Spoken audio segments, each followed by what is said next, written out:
Hey, Jesse Patty. Chippoletti, how are you? Oh, Patty, I'm doing great. I know you're living your best life. Your business is up 212%. Wow. Yeah. Did you know That sounds nice. Sounds really That good. sounds really nice. Yeah, I it looks got better in something your to- bank account, too. It does. I got something to go home and tell my wife about. Yeah. So she'll be happy to hear that. Considering you're a real SOB, That's right. son of Son a of a broker. broker. Yeah. That's me, baby. You are a generational agent. I am. Yeah, that means a lot. I feel like there's a lot of weight that goes with that. And so I got to do what I got to do to carry that on. Yeah, some of that's just kind of built into your DNA just by being around it and sitting around the dinner table. And Yeah, I think growing up, I always looked at my father, Bernie, as the man. He was just the coolest. He was always, doing something, taking us places, just kind of balling, just quietly. yeah. And I think when I was really young, I didn't really understand what he did. Then I started getting a little bit older, and he would, show me what he was doing, and I just thought it was the coolest thing. He always had his hands in something, building something, doing deals, and I just thought it was the coolest thing. So for me to be able to attempt to reach the level that he did is pretty special. Yeah, it's nice to be able to have a good mentor right in your backyard, so to speak. That's right. Now, you are a commercial agent. To be clear, let the viewers know you are commercial. You've been in commercial since 2018. Yes. So I got into the business in 2018. I've never thought about selling a home, buying a home, except for my own house that I live in now. So just got started in commercial, and that's it. Don't focus on anything else outside of that. Yeah, and you put yourself in a position to learn from people. I know everybody people get started in real estate. We're all anxious to have our first closing, right? We're in it to make money. You put yourself, it was a slow progress at first, right? The first couple of years were very slow. And how did you tell us a little bit about that? And how did you stay in it? Well, I spoke with a few people before I got into real estate. Obviously, my dad, some other people that I was introduced to. I think, the biggest thing, make sure you have some money to survive because, there's a guy by the name of Barry Moore that told me a while ago, don't expect to make any money in this business for at least a year, maybe longer. So I think starting out, put some money aside. I started off, my first job was working at Nike, Yeah, retail. I can't wait to talk about that. The whole retail thing, and then I was working in gyms, training. Then I was like, I want to do something different. I don't want to have a ceiling to what I do. So when I got into it, my dad said, "Here's a map. Pick an area, get a list of names and phone numbers, and start calling owners. Start trying to develop relationships with these people that own the things that you want to sell that you can make money off of." And I really just stuck with that. And over time, you're reaching out to more people. You're building a bigger database. You're creating those relationships. And then again, over time, it starts to make sense, and you really start to, make some money and start to figure things out. So I think, again, starting out, just picking an area and just staying heavy on the phones and getting in contact with the right people. And just starting from square one, right? Yeah. Hey, Joe, this is Jesse Chippoletti, and I'm in commercial real estate. I mean, it was weird, right? pretty painful starting out. Hey, this is Jesse. You want to sell? Sell what? Don't call me again. Yeah. Then you get more reps, and you realize, all right, I need to bring some piece of value to these people, whatever it is. Hey, the property across the street just sold for this. Did you know this is being built down the street? How does it affect the value of your property? Let's talk about that. And then just bringing certain things to the table and having things to talk about that might pique their interest and further the conversation or give you a reason to call them back in 3 to 6 months. And then where did you get tips on the people you were mentored, right? Not by your dad, but somebody in the way the division here is structured. They give you scripts or things to say and push you down that path, or more or less. I think it's more of a process and how to go about it. So starting out, Martin Tamayan was my mentor. So the way we're structured here, newer agents have to work with a mentor. So it's the mentor-mentee relationship. And that's really important, especially for somebody brand new, because you may be able to get in contact with somebody, but you don't know what to do from there. And I was in Martin's office almost every single day, just asking him, what do you need? What don't you want to do? Pass it off to me. I'll grind my teeth. I'll do those deals you don't want to work on, that time you don't want to spend. I'm happy to spend my time on that. Because one, hopefully it'll result in a paycheck, but two, I'm going to be able to work on things from start to finish and really learn the business and all the different moving parts of the business. Because it's, at the end of the day, all we're doing is connecting two parties, and then we're extracting a commission from it, but Right. it's so much more than that. So really being underneath or working underneath somebody that has been in business for so long, that gets leads or just a lot of business that he may be too busy to do on his own, gets passed off to me, and then he had an open door. If I got hung up on something or I wasn't sure what to do from here, I could go back to Martin or even Bernie, and they say, I think you should go about it this way. And they can tell me because they've done it time and time again. And my dad, he always says, anything that I think of or I try to do, it's like he's already done it. Right. So of course. I can always go back to somebody like him, and he can say, this is what you should be thinking about, or this is how you should go about, doing this. And to be clear on the mentor and the people you've surrounded yourself with, there's a standard, right? It's not just, hey, I'm just going to call them when I need something. You've had to participate at a high level in many meetings and do work outside. I think people, whether it be commercial or residential, a mentor is going to be somebody I can hold on to. It's because it's some of it, who can I learn from, but who can I hold on to? There's standards. Participating in the division, you have to show up to meetings. You have to do certain things to have that mentor, right? And so I think hearing you say, hey, give me anything that you don't want to do because it's an opportunity to learn, that's a winning mindset. Yeah, I'm not here to just take up space and keep a seat warm. Right. A lot, I think people, they come in, they want to get involved, they don't know what to do, and they do end up just taking up space. Try to find ways to make other people's jobs easier. Right. What can I do to take a load off your plate, which essentially it's going to help me long term, but you're also helping them. And that's just the core of this business. Who can you serve and how can you serve them? Well, it's a learning opportunity. And a lot of people don't want to do the dirty work because they think should be something else, but that's really where you learn. You learn from the ground up. For sure. And you recently received, is it about a year or two ago, your CCIM. Tell us what that's about and why that was important. And congratulations, by the way. Thank you. So I earned my PIN, the designation, in October of 2023. I tested in Seattle. So as soon as I started in this business, my father was pushing me, seek your He's CCIM a big fan of designation. that. Mm-hmm. Oh, he's all about the education, which I am too. And it's important. You have to constantly be learning and adding to your toolbox, different things that are just going to help you grow and just help out the business. So with the CCIM designation, there's 4 core classes you have to take. So it's not just an investment in money, but also time. With that, there's a few elective courses you have to take. Those classes, they're 4 straight days at 8 hours each, and there's a test at the end of them. Oh, it's not like a general CE. You just you don't just sit through it and get a certificate. You have to pass it. If you don't pass it, you got to pay and retake the test. And there's just a lot that goes into that. And then on top of that, you have to have a book of business as well. So you have to have closed a certain amount of deals and equal a certain transaction value over a certain amount of time. So you have to take the test, pass the test, and then you have to essentially apply to take the final test. And then with that, you have to get references, other designees, other people in the business, clients. They have to write about you as well to show that you're worth what you're saying and you deserve to get the PIN. So again, time and money. It's a big investment, but it certainly just shows a dedication to the business. I'm serious about this business. It's just another component to show I know what I'm talking about. And then, sorry, I'm kind of.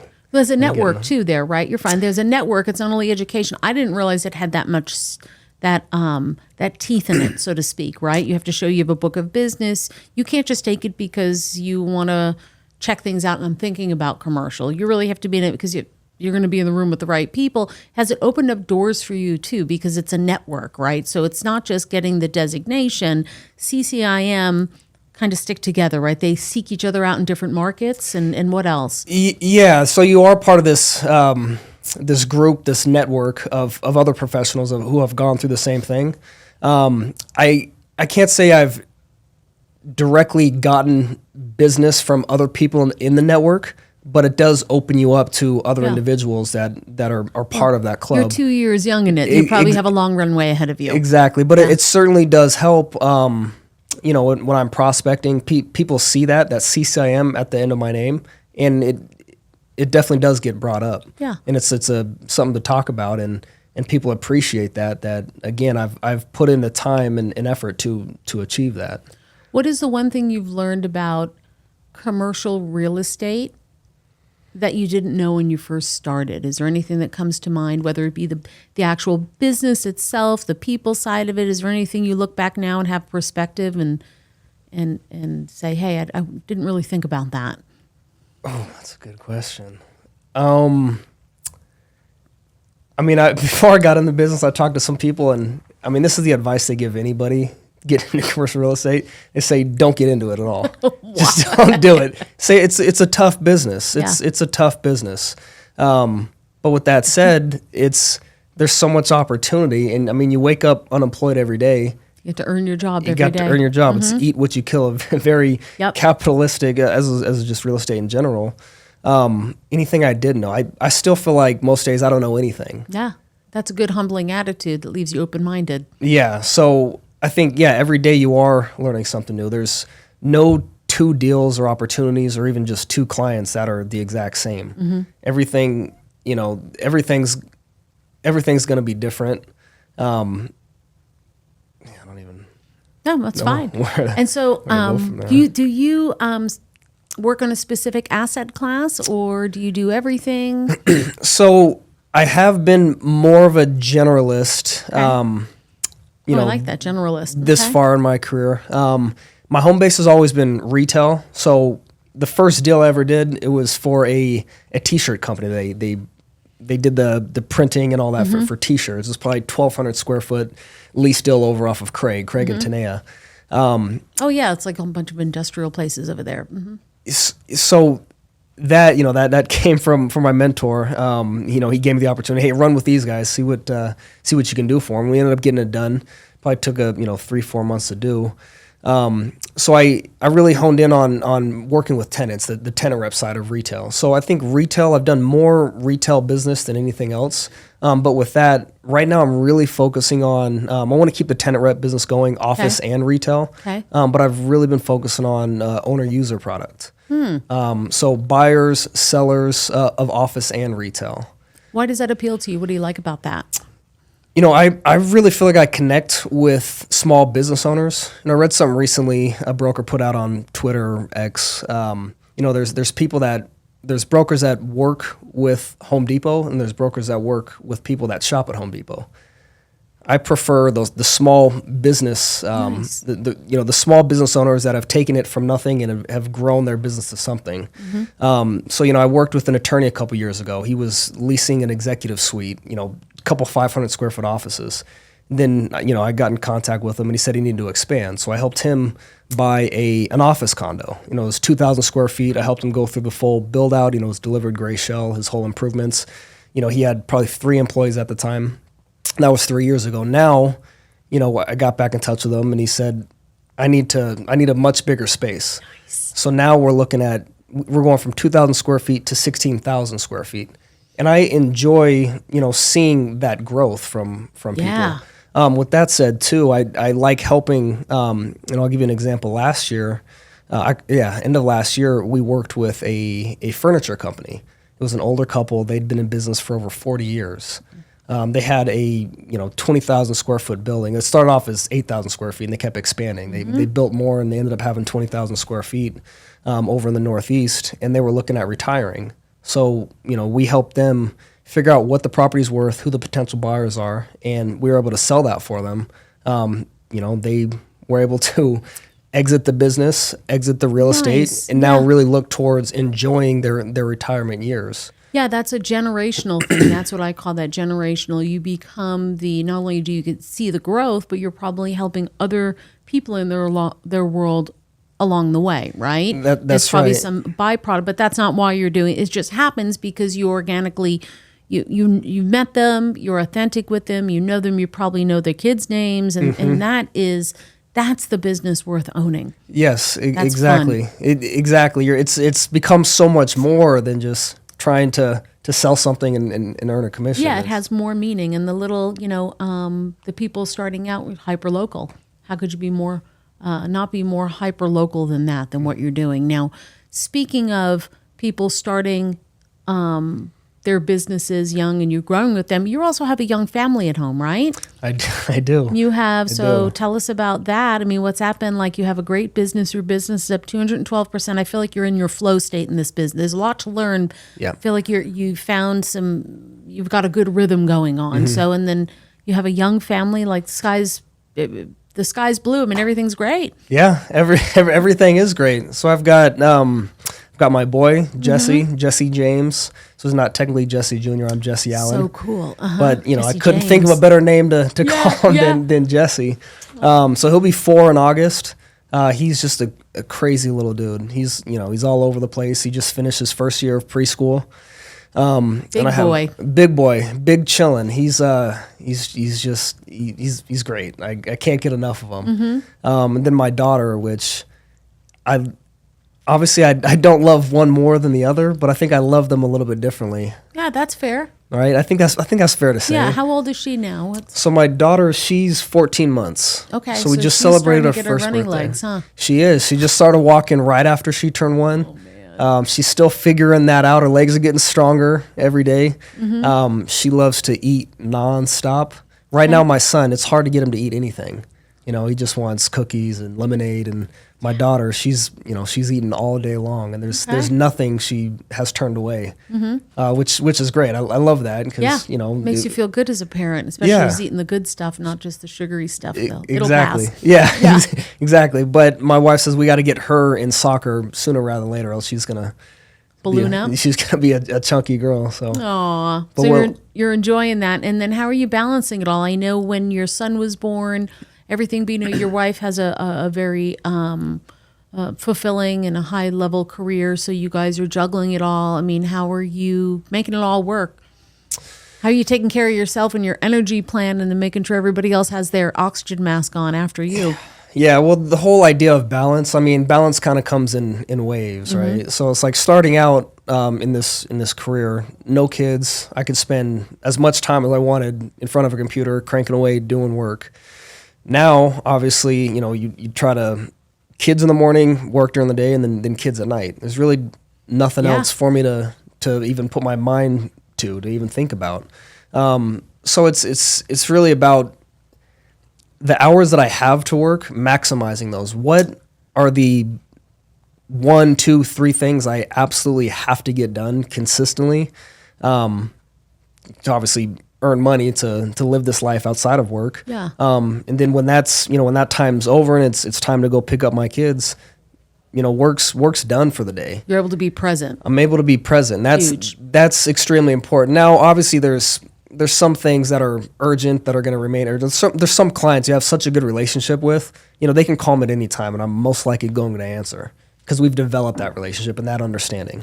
But if those clients do call and I don't answer, they know I'm going to get back to them as soon as I can, and they appreciate that. They know I'm there for them, but they know that I have this going on as well. Because I don't want to miss out, especially at this age with the kids. I don't want to miss any milestone. You know what I mean? I want to see everything that they do, every next step that they take. I need to be there for that because you only get to see it once. And it goes quick. And your son, Jesse, that 4 to 6 year old range is really the best. It's so much fun. The little personalities are developing. Yeah. And it's good stuff. Now, what are you doing? I mean, so you have your schedule down. That's good. That's really what it takes, routine. You still work every day, too. In order to make the kind of income that you're making, you're not just doing it a couple days a week. You're in here grinding every day in the time that you do have. I mean, I see you in here working. You're very purposeful. And what do you want people to know about that? I mean, that level of dedication to get the things that you want, because I want to talk a little bit about what you're doing with the money you're making, but what does that mean to you coming in every day, doing the work? So many people don't do that. Yeah. You've been around long enough. You have to. And, sometimes business sucks. Like, you've done a bunch of stuff the past 2-3 months, you've put in the reps, and nothing's happening right now. But you realize if you're doing that work, It takes time to understand. If you're doing that work, something's going to come of it. May not happen right now or the next day, but something will come about it. Like I grew up, I was obsessed with basketball. That's all I cared about. And that was really easy to measure your progress. It's like if I'm in the gym shooting 300 jump shots a day, next game, my shooting percentage is at 50%. It's easy to know, all right, that time in the gym spent, it's now relating to my time on the court. Same thing here, it just might be a little bit slower. So I think that... It's not as physical either. Oh, no, not exactly. So it may not be as exciting. Let's call it what it is. I'm going to throw it's a mind fuck. Yeah, for sure. But I think just having the discipline to stick to it and stick to what you know you're supposed to be doing, it all comes back.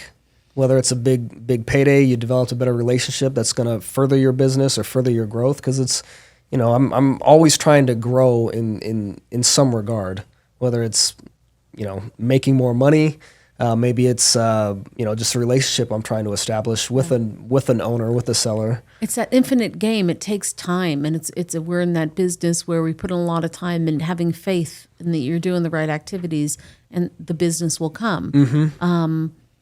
Not everybody can withstand that mindset. It's tough. You used to going and getting paid. You were in retail before, right? Yeah. Exactly. Yeah. And then when I was working in a gym, he was paying me $2,000 a month. $2,000 a month, and then we went. Sucker. I know. Yeah, sign me up. Yeah, it was great. Wow. I got a job for you. Let's go.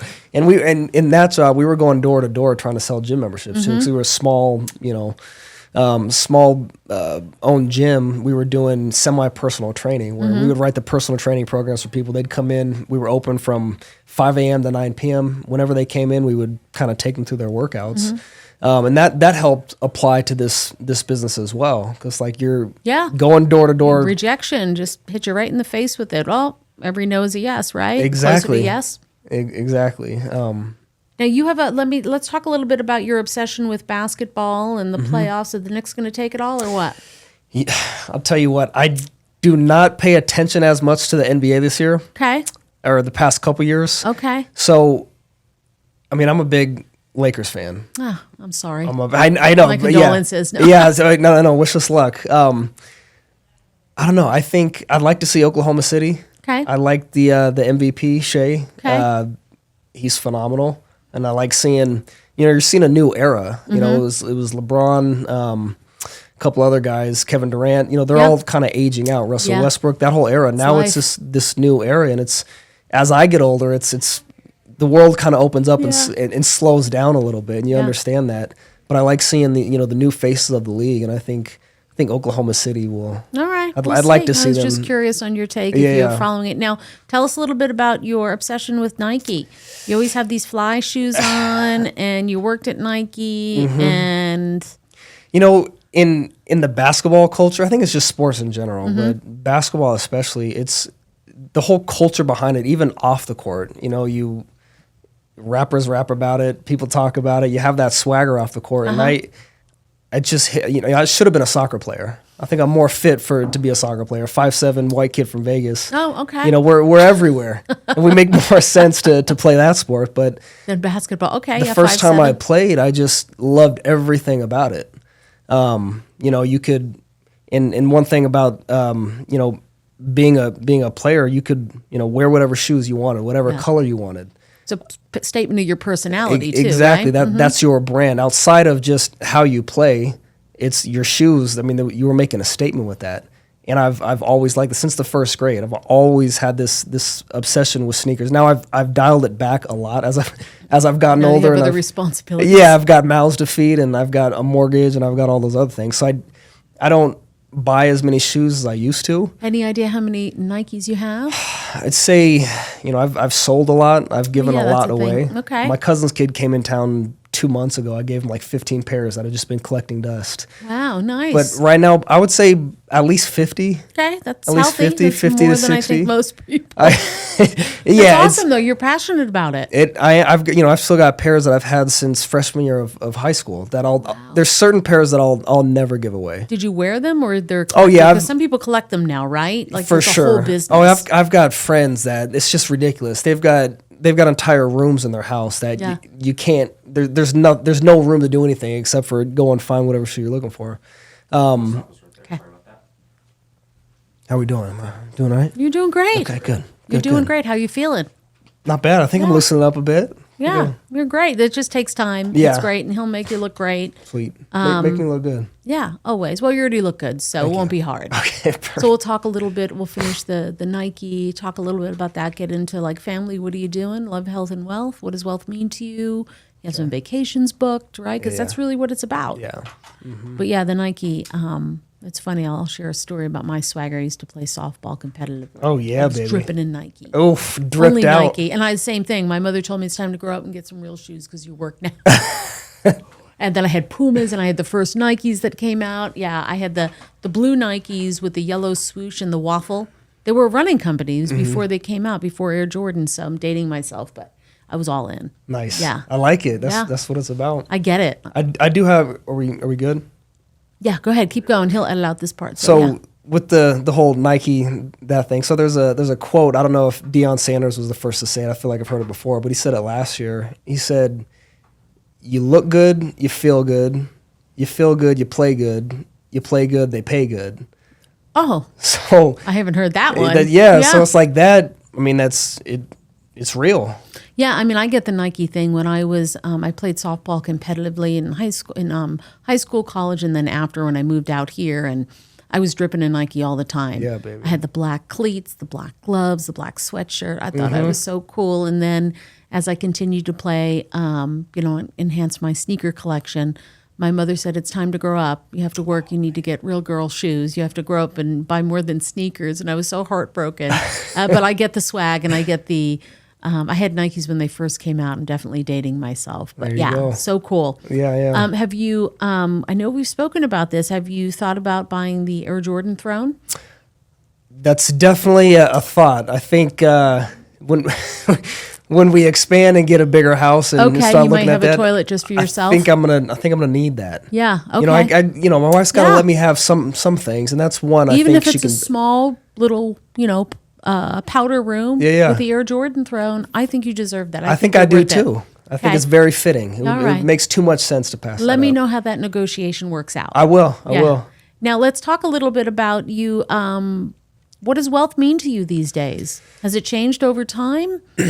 Yeah, I think so. Before, I mean, I didn't really know what it was at all, and I think just growing up, I mean, I had a great childhood. Good. My parents, I was Yeah, very dude, you fortunate. took your mother to the I saw you at the Post Malone Oh, yeah. and Jelly Roll concert, Yes. and I was shocked. I thought I was going to see your wife, and it was your sweet mom. And Just- I just- heard just she me and- she threw down the gauntlet at home and said, "Which one of you fools is taking me to Yeah. Jelly Roll at Post?" And I jumped all over that. So I bought us tickets for Christmas last year. Yeah, And your parents are fly. that's right. That's right. That's right. We had a great time. Yeah. Look, I'm sure you did too. Yeah, I did. Yeah.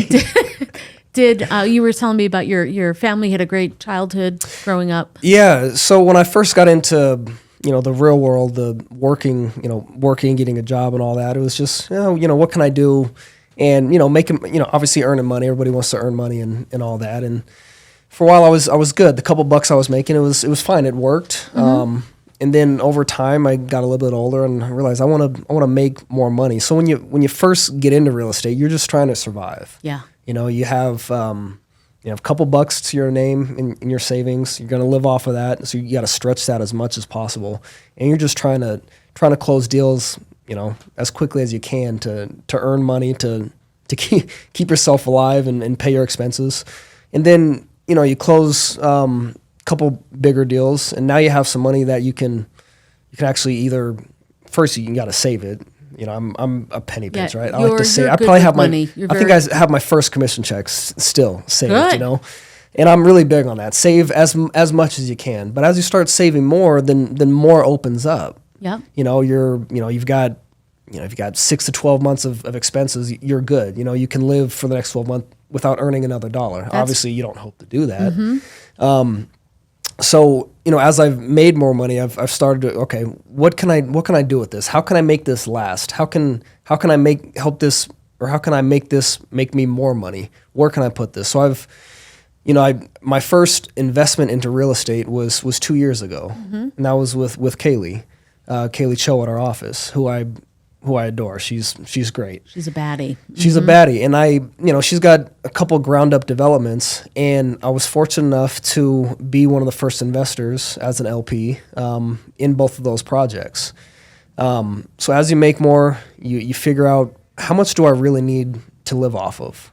How much do the kids cost? How much is their school going to cost? I want to send my kids to private school. Yeah. Up until high school might be a little bit different. I might send them to public school in high school, get them a dose of the real world a little bit earlier. Toughen them up a little bit. Them up a little bit. Yeah. It's I was fine. I went to private school all the way to 8th grade, and then I went to public school. But as as the family grows, you want to build something that lasts for them. I don't want to just give them a handout and spoil them and say you never have to work a day in your life.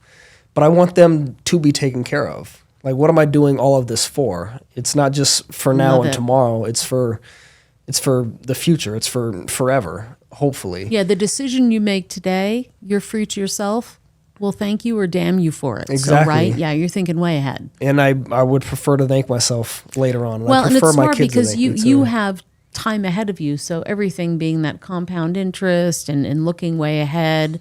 And just knowing what your numbers are every month, what your bottom line is, sounds like you're very clear on your burn rate every month at home. Oh yeah, and there's work not a and single dollar that goes unaccounted for. I love it. I mean, that is, I commend you for that, because that's really the people who should be getting the trophies are the people who net the most. The person who knows what their profit and loss is, how much money, not how much you've earned. Are you a good shepherd with the money? How much are you going to keep? Yeah. And within that money that you keep, what are you going to do with it? And for you, it's all about the family and your future self and taking vacations. And you just booked a vacation, right? You fibbied. I fibbied. You did a fibby. I So fibbied. That's proud of all you. I've been So thinking proud. about since you brought it. I went home and told my Gotta wife. I do was it. like, Patty just taught me this thing. We got to do it. book it. You gotta book it. I don't know if we should say it here, but Well, he'll bleep you out. Yeah. yeah.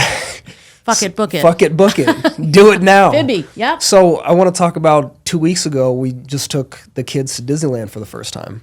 Now, I hadn't been to Disneyland in probably over a decade. And at first I wasn't extremely excited to go. It's like, oh man, 3 days in a row at Disneyland, and then the park hopper, you go to California Adventure, then back to Disneyland.